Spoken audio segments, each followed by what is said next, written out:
Estamos aqui a caráter, especialmente no Jardim Teresópolis, para mostrar aqui um pouco mais sobre o artífice Paulo Soares, mais conhecido como DJ A Coisa. Esse é o nosso entrevistado de hoje, nosso grupo, no curso de administração, falando um pouco mais sobre esse personagem histórico da música e da cidade de Betim aqui também. Vamos lá. DJ Paulo A Coisa. Quem é o DJ A Coisa e o que o DJ A Coisa faz? Cara, o DJ A Coisa é um cara que nasceu em Sabará, Minas Gerais, em 1964, e descobriu a música porque o pai tocava acordeon e fazia baile de jovem guarda, isso na década de 70.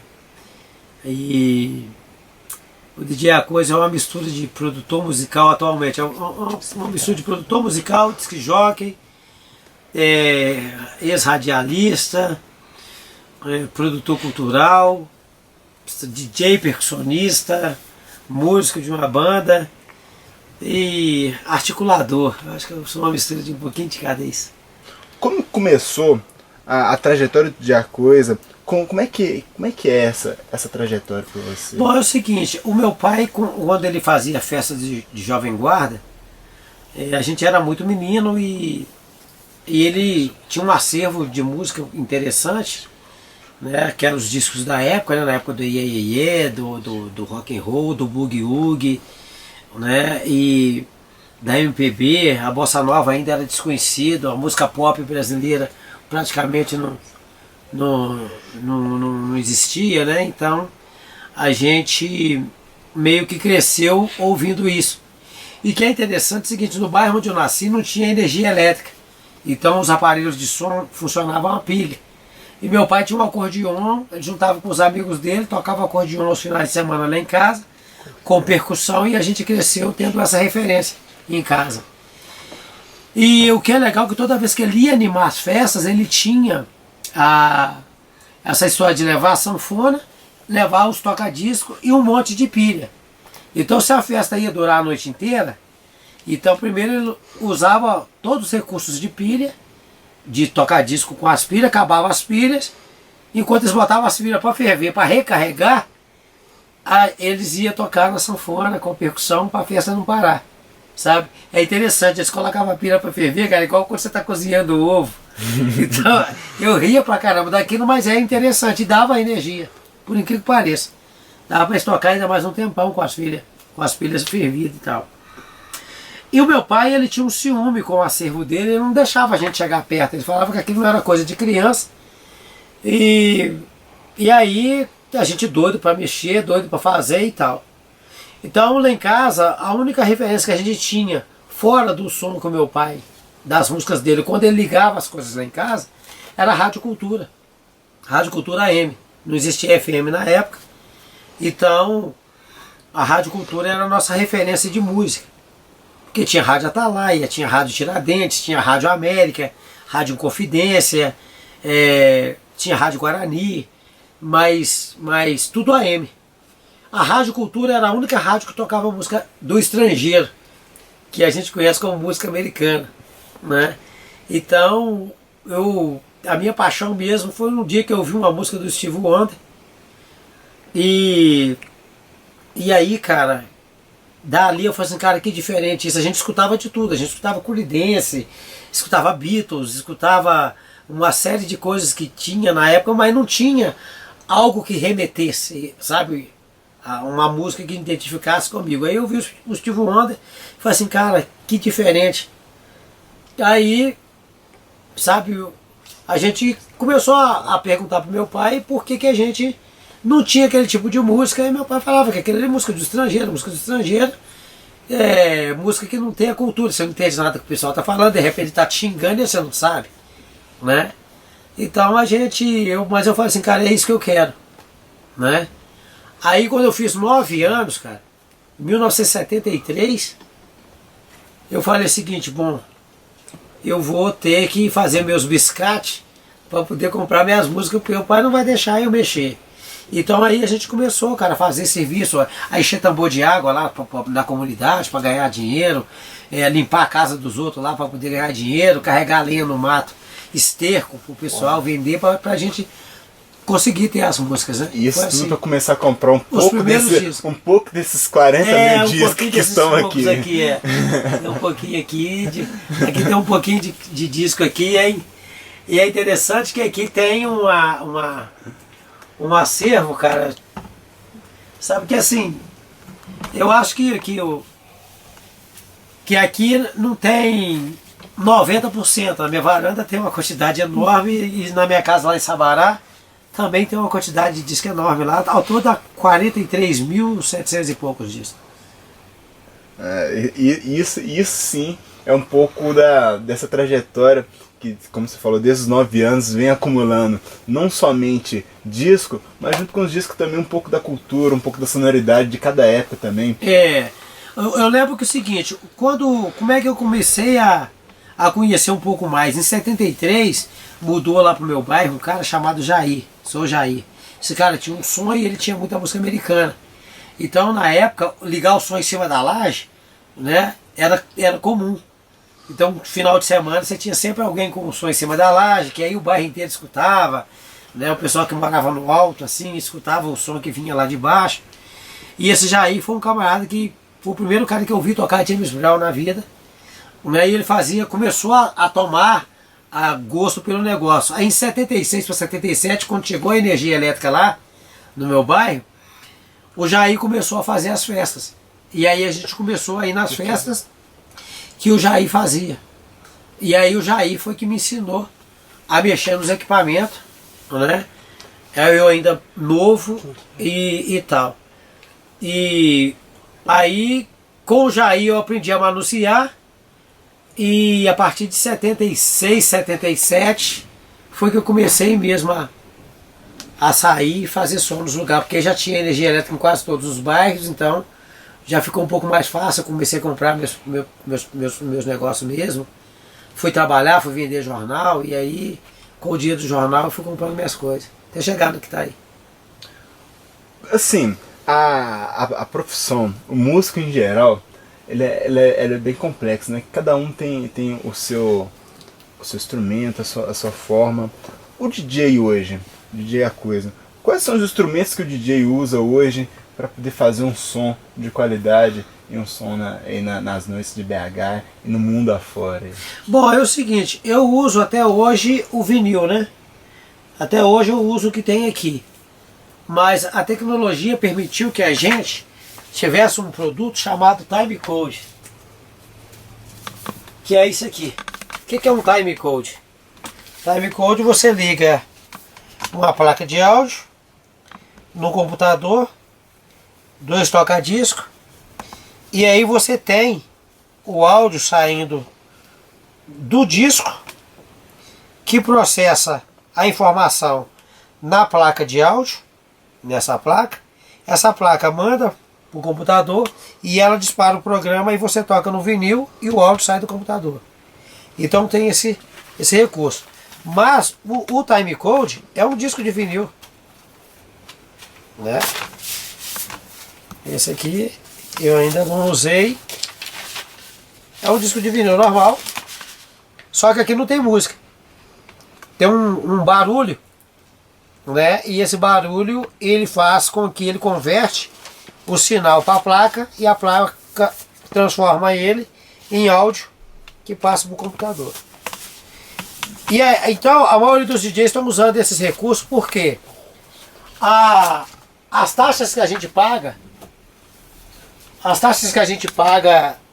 para transportar as coisas é muito alta.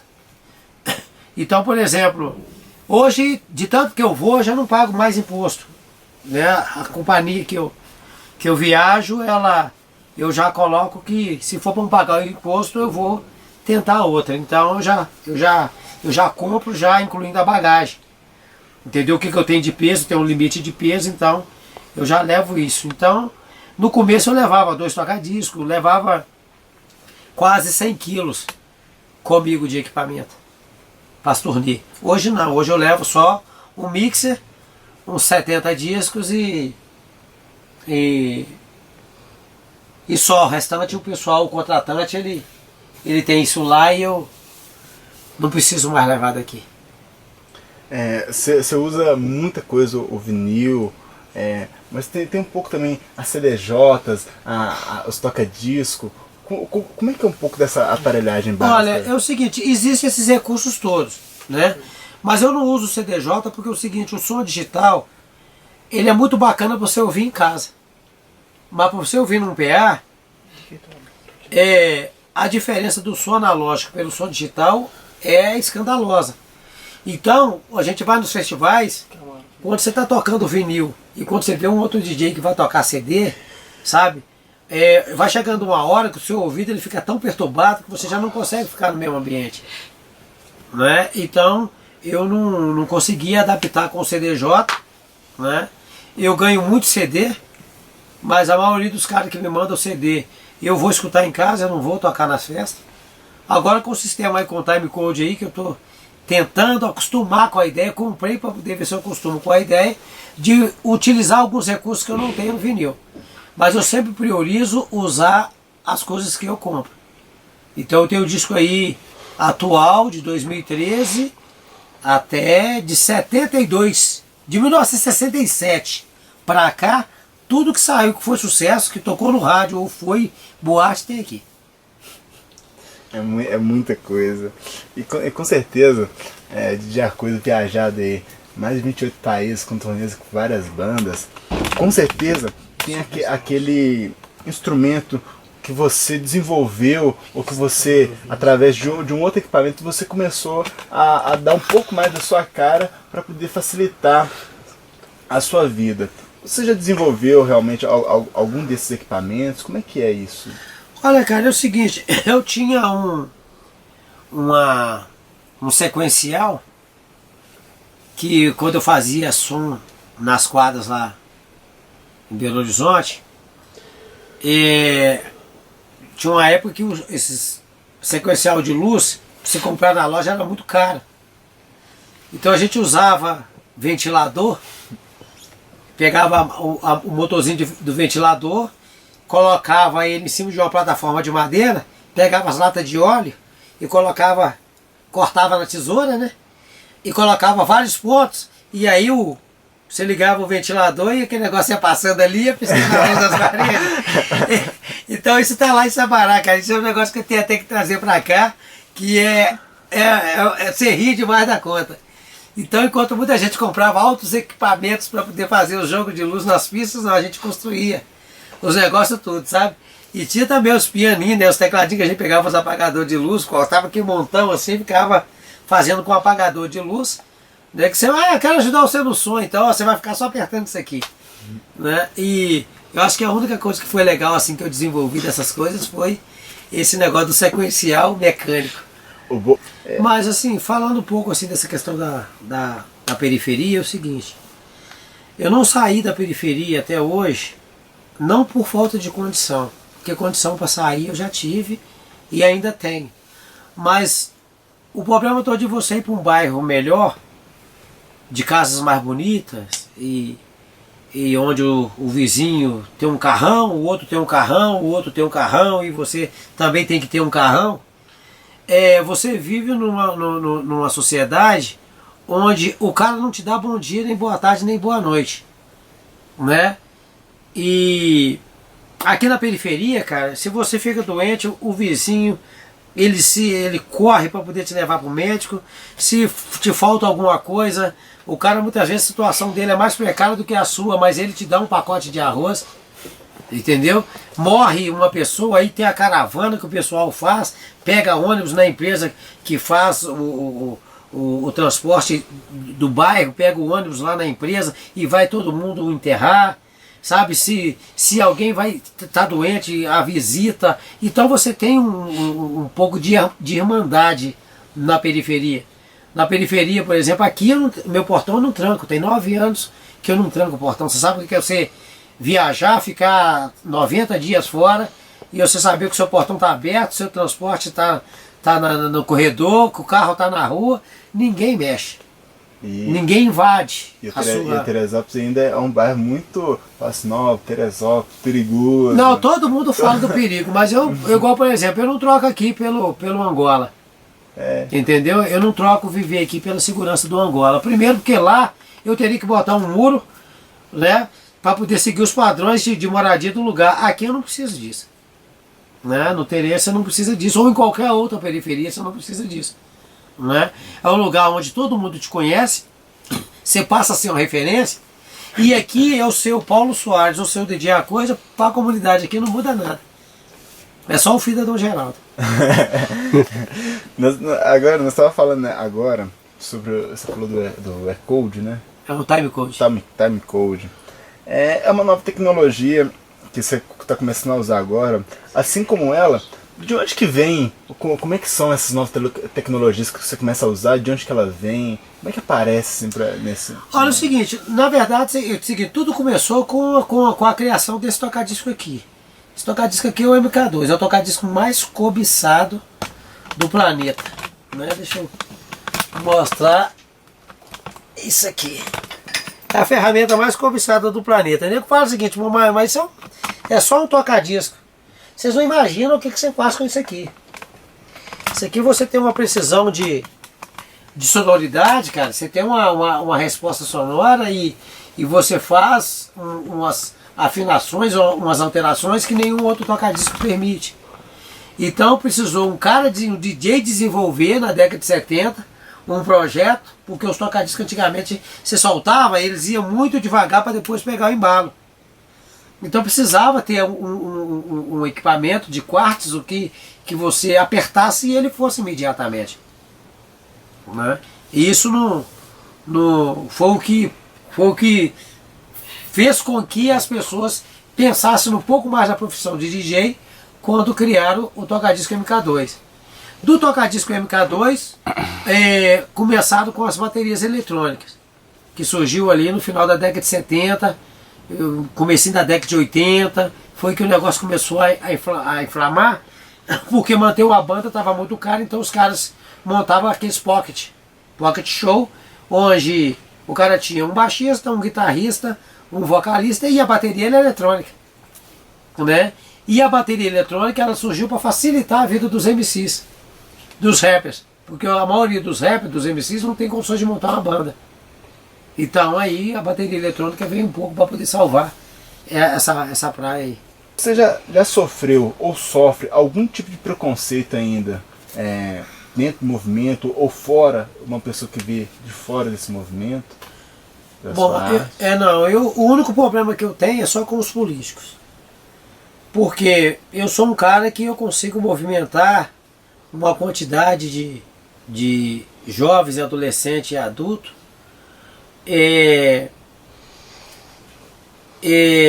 uma quantidade enorme. Então todos os eventos que eu faço, tirando os bailes, porque os bailes específicos, os lugares são pequenos, então encheu, acabou. Não tem como entrar mais. Mas quando eu promovo o festival, ele vazia, ele tem 8.000 pessoas. Isso é o seguinte, eu tenho, por exemplo, eu consegui, a carreira ela me proporcionou uma série de coisas. A maior parte das pessoas que são jornalistas hoje, eles fizeram suas teses, as suas monografias comigo, fizeram as suas teses comigo, sabe? Então tem vários livros que eu tenho aqui que eu ganhei e vários vídeos também que eu ganhei de trabalhos que foram feitos em faculdades de pessoas que são profissionais que estão no mercado hoje, que são as pessoas que, porra, o coisa ainda tá. Então tudo que eu vou fazer eu tenho uma facilidade. Então tem Rede Globo, tem TV Alterosa, Bandeirantes, SBT, Record, Estado de Minas, Dia da Tarde, O Tempo hoje em dia. Então se eu faço um release e mando para esses meios de comunicação, mesmo que não vai acontecer, eles colocam. Eu posso inventar a maior mentira aqui, mandar para o jornal, que eles mandam uma equipe aqui para poder vir fazer uma matéria sobre. Então eu tive uma felicidade de ter sucesso na carreira, porque os preconceitos que eu sofri no começo, né, eles foram preconceito de começo mesmo, eles não foram preconceito pela pele, ou pelo grau de instrução, de educação, de formação, ser menor. Então não foi por isso. Então, entre o Paulo Soares e o DJ A Coisa, o DJ A Coisa entra em qualquer lugar. O DJ A Coisa fala com o governador, fala com prefeitos, fala com o desembargador, fala com o juiz, fala com delegados. Como é que é essa relação sua, o contato da sua família com esse trabalho seu, essa questão sua do movimento cultural e da discotecagem até hoje? Olha, velho, é o seguinte, eu só consegui por causa da minha mãe. A minha mãe foi a única pessoa da família que acreditou. Sabe, meu pai batia pra caramba, os meus irmãos nunca compartilhou. Já teve evento, por exemplo, de eu ter que contratar os outros de fora, né, pra me ajudar e pagar do que conseguir pagar um irmão meu ou levar alguém da família para poder ajudar. A minha mãe foi a única pessoa que sempre acreditou. Na época que eu tinha que tocar nos lugares onde o juizado menor prendia e tal, a minha mãe muitas vezes tinha que ir comigo para ficar. A minha mãe, ela que foi responsável, né, velho? Ela foi a pessoa que acreditou o tempo todo, ela que foi parceira, ela foi que ajudou a comprar o primeiro equipamento que eu consegui, equipamento mesmo, assim, foi ela que me ajudou a comprar, e depois dele foi que eu fui fazendo grana para ter as outras coisas. Demorei 2 anos e meio para devolver para ela $1.500. Eu sei de alguns projetos seus, como foi o Hip Hop na Veia pela Vida, que foi um evento aí que foi criado e deu muito sucesso, deu uma presença muito bacana, inclusive com o apoio do Emo Minas, né? E a gente queria saber um pouco mais como é que é o DJ A Coisa inserido nesse movimento social, como é que foi a história desse Hip Hop na Veia pela Vida, que já foi 6 edições, né? 8 edições. 8 edições. Esse ano seria a 9ª, mas devido aos problemas aí com a atual administração de Betinha, eu estou tendo dificuldade para fazer, mas vai continuar, não vai parar por aí não. Inclusive teve também, desculpe te cortar, em BH, né? O que acontece? Em Belo Horizonte, eu fiz de 84 até 99 o BH Canta e Dança. Flávio Pereira, MC Pelé, que já é falecido, Dulcinea do Carmo, DJ Joseph, eu, e tinha uma equipe na época, uma equipe muito grande. Então nós fazíamos o BH Canta e Dança, que foi o primeiro evento que trouxe a periferia, o artista da periferia para o centro da cidade, para cantar e dançar. E era muito interessante que ali era 40, 50 mil pessoas de público. Era a periferia trazendo a periferia para ver a periferia se apresentar, se manifestar. E aqui em Betim, cara, o Hip Hop na Veia ele surgiu de uma necessidade de dar uma projeção para os grupos locais.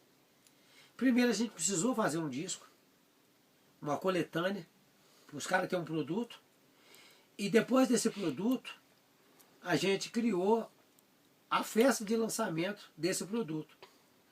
E os meninos aqui de Betim, eles não tinham CD, não tinha nada, então foi o seguinte, olha, a gente vai fazer, vamos montar tudo, fazer tudo que vocês precisam, mas vocês vão ter que dar uma contrapartida lá na frente, para isso tudo que a gente está propiciando para vocês, né?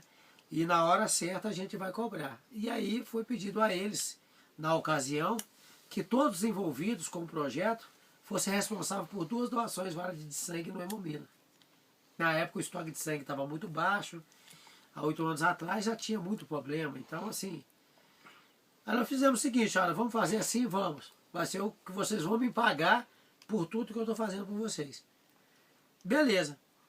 Aí, cara, eu pensei assim, poxa, fazer uma festa de hip hop em Betim, numa cidade onde o sertanejo impera, onde outros segmentos conservadores imperam, mas pop rock, samba, esse segmento assim é uma minoria. Né? O hip hop então que é discriminado, então só vai à periferia mesmo e olhe lá com a polícia em cima olhando de bico torto. Então eu falei assim, bom, vamos fazer algo que dê impacto. E como eu sou muito amigo de acho que 90% dos artistas de renome nacional, eu tenho amizade com eles porque eu também fiquei muitos anos, sabe, no rádio, muitos anos viajando por esses lugares, e fui artista de gravadora grande também, então eu tive uma facilidade de conviver com essas pessoas. Então eu precisava dar um impacto nessa festa. Aí eu convidei o Gabriel, dei uma ligada para ele, o Gabriel Pissador, falou o seguinte, não, eu vou ser padrinho do seu evento. Aí apadrinhou 2 anos e para esse lançamento a gente conseguiu o apoio da fundação, da Funarb aqui de Betim, o apoio da prefeitura, e eles ficaram com a gente de 2006 até 2012. Né? 2008, como foi ano de eleição, a gente fez um evento sem a participação da prefeitura, porque era ano de política e o TRE meio que pegou no pé. Em 2012 já não tive problema, consegui fazer e o TRE não barrou exatamente por entender que o evento já é orgânico na cidade, então não seria a política ou a eleição que ia fazer com que isso não acontecesse. E foi feito assim, cara, eu cadastrei junto ao Hemominas o nome do evento, os garotos foram lá, doaram sangue para participar do evento, ou seja, juntamos a festa com a contrapartida social interessante, né, que foi a doação, deu certo, virou lei no município, os grupos hoje de Betim são vistos de outra forma nas outras cidades, né, e o hip hop na Via virou referência no estado. É referência de festa para o estado de Minas Gerais. E a única festa que nunca teve uma confusão, a única festa de hip hop que nunca teve uma baixa, que nunca teve uma ocorrência.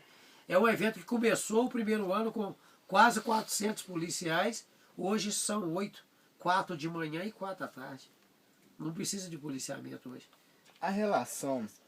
Essa relação da cultura, do movimento social é muito interessante, porque eu presenciei o hip hop na veia, pela vida, desde o nascimento, e sei, e até agora parabenizo, porque não só o DJ A Coisa, mas todo mundo doou sangue, e doou sangue não somente para momentos, doou sangue também naquele evento que realmente foi muito bacana. O evento é muito bacana, é um evento que vazio tem 8.000 cabeças. Desde dos MCs, dos b-boys, aqui de Betim mesmo, que estava lá no evento, até mesmo o Gabriel, que chegou aqui e mostrou dando o sangue e um show pra gente aqui também, foi muito interessante. Não só ele também, mas também com outros grandes artistas que vieram, né? Facção, e outros artistas também que vieram aí também tá contemplando esse grande evento que foi. Esse ano a madrinha seria a Negrali. A Negrali já tinha fechado ano passado, o próximo é eu, viu? Aí ela já tinha fechado, mas aí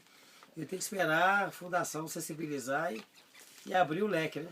Eles não precisam gostar de mim não, entendeu? Mas tem que respeitar o que a gente faz, eu acho que é o mínimo, né? E é um grande evento, com certeza. Agora, depois de tudo isso, passando muitas histórias, várias aí, nesses mais de 28 anos de carreira, não, um pouco mais, né? São 37 anos de carreira, 28 países, né? Você agora está trabalhando com o Fast 3 DJs, que é um grupo com uma sonoridade, uma música diferenciada aí no mercado. Conta pra gente um pouco mais, como é que é a história do Fast 3 DJs e como é que é esse som no Fast 3 DJs? O que acontece? Eu montei um projeto para ele trabalhar nos períodos de férias do Berimbau. O Berimbau ele tem uma época do ano que a banda trabalha tanto, viaja tanto, toca tanto, que acaba não sobrando tempo nem para casa. Mas tem a época também que a gente descansa. A banda costuma, por exemplo, dar um tempo de 6 meses, 5 meses, 7 meses. E aí a gente consegue fazer com que eu faça as outras coisas. Consigo fazer meus bailes e tal.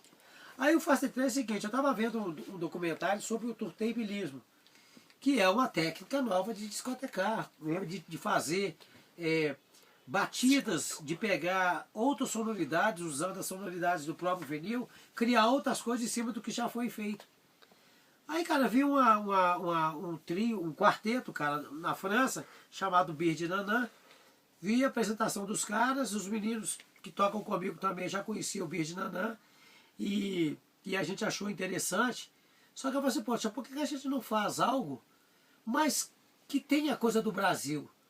A gente tem condições de fazer muito mais do que os caras lá fora fazem. Aí nós montamos o Fast 3, mas para ter uma proposta de tirar muito mais do recurso do tocadisco que os europeus tiraram. Aí foi criado o Fast 3.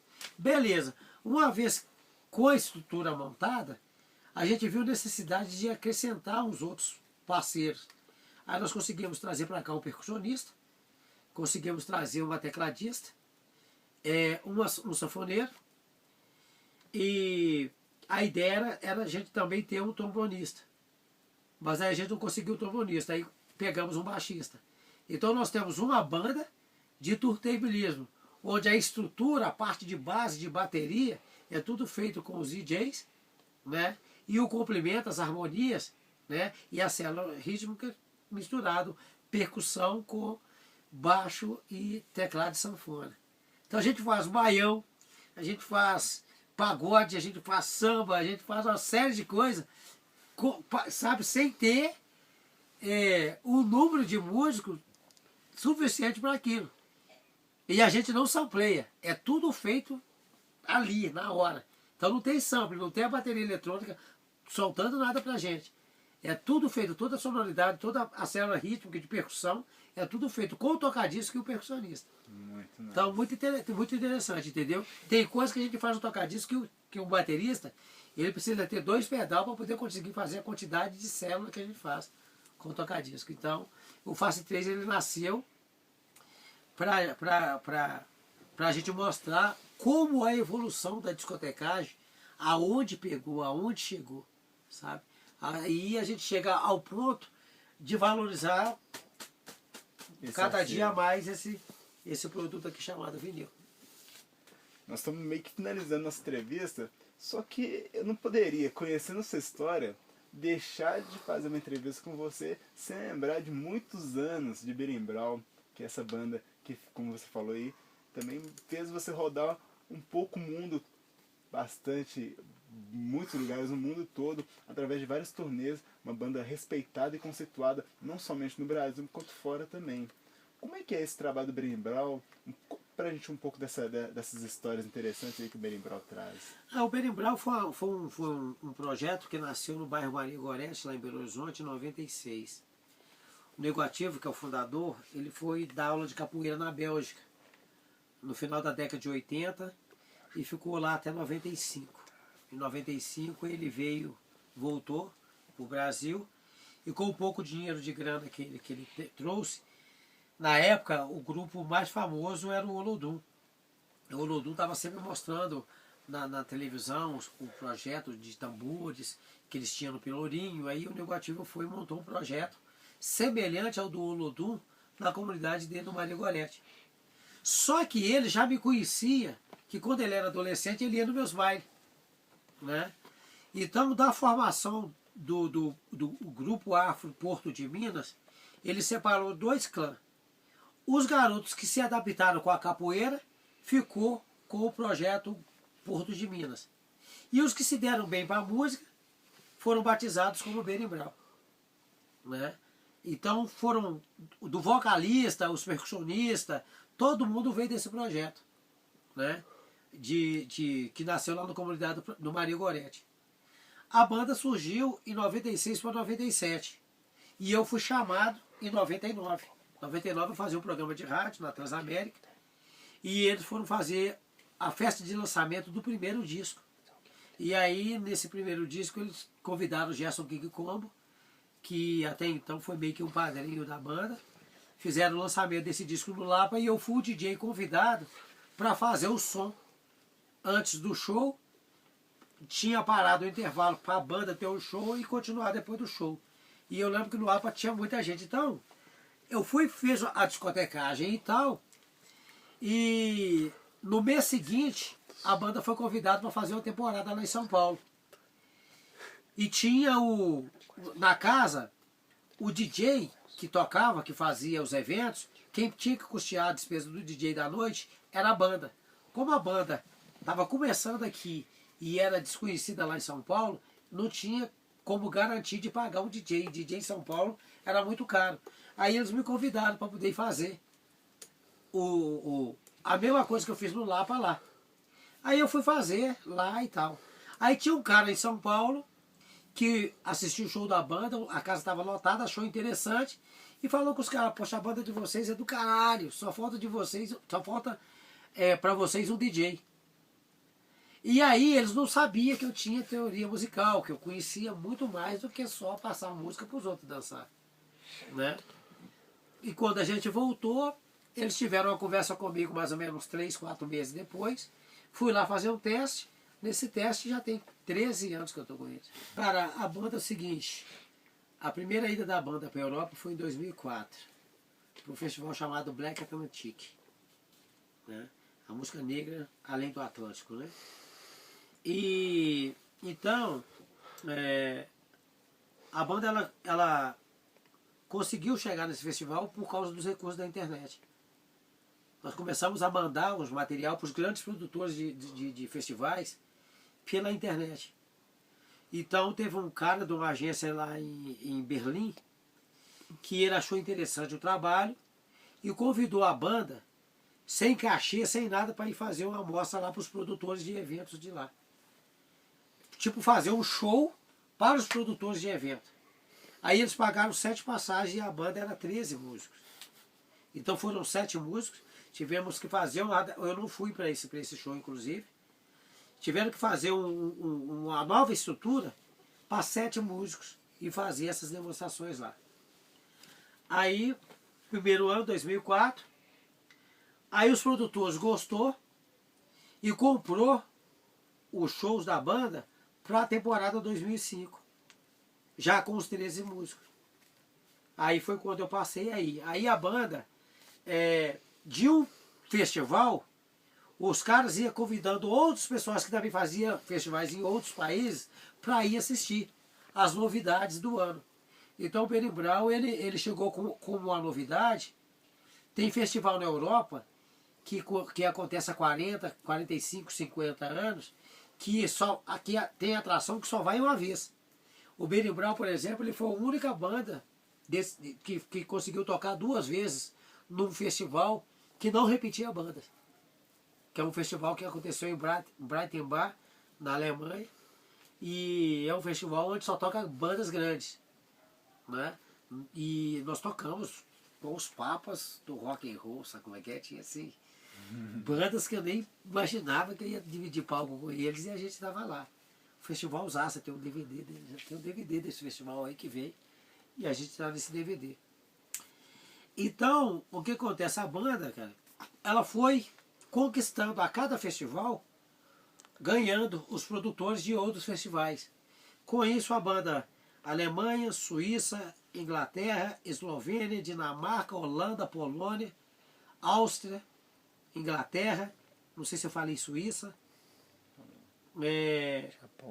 E aí República Dominicana, Estados Unidos, França. Então assim, ao todo, se for lembrar de tudo assim, dá uns 28 países, contando Estados Unidos, que foi o último ano assim.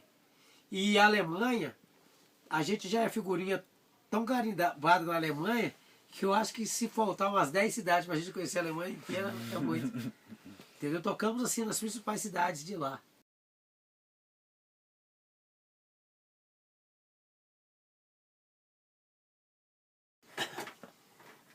Isso aqui é o seguinte, é uma controladora, você com o computador você controla, faz tudo por aqui.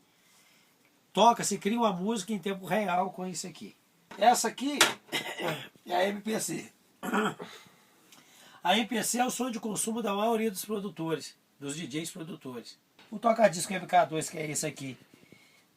Isso aqui é uma placa de áudio, que é onde a gente funciona os timecode, né? Ela não é assim não. Tudo meu é pintado, eu não uso nada original. Se vai sair para fora, eu meto tinta porque eu não faço propaganda. Então isso aqui, no dia que eu for sair para fora com ele, você pode saber que eu vou descaracterizar ele todo. Você está filmando aqui uma mesa 02R. Foi a primeira mesa digital que chegou no Brasil. Essa aqui, eu fui o primeiro cara a comprar essa mesa no Brasil. Nem as empresas de som, quando fui comprar isso, eu já estava com isso em casa há muito tempo. É uma mesa que ela trabalha simultaneamente com o computador e você faz um disco usando tanto os recursos analógico e digital em tempo tudo real, controlado pelo computador. Essa mesa ela te dá um recurso de de sonoridade muito interessante.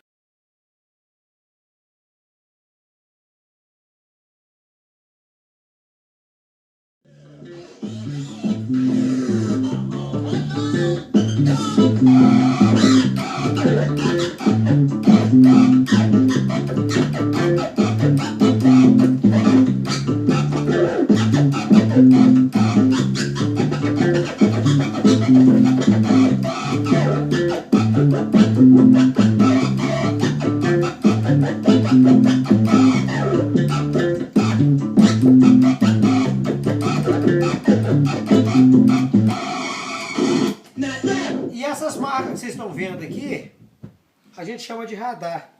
Ela dá pra gente uma posição do que a gente quer de som, né? Que é um... Fala assim, poxa, mas por que o cara tem umas marcação no disco? Esse daqui, a gente coloca, a agulha vai certinho no som que você selecionou. Se voltar, se pular, ele tá aqui.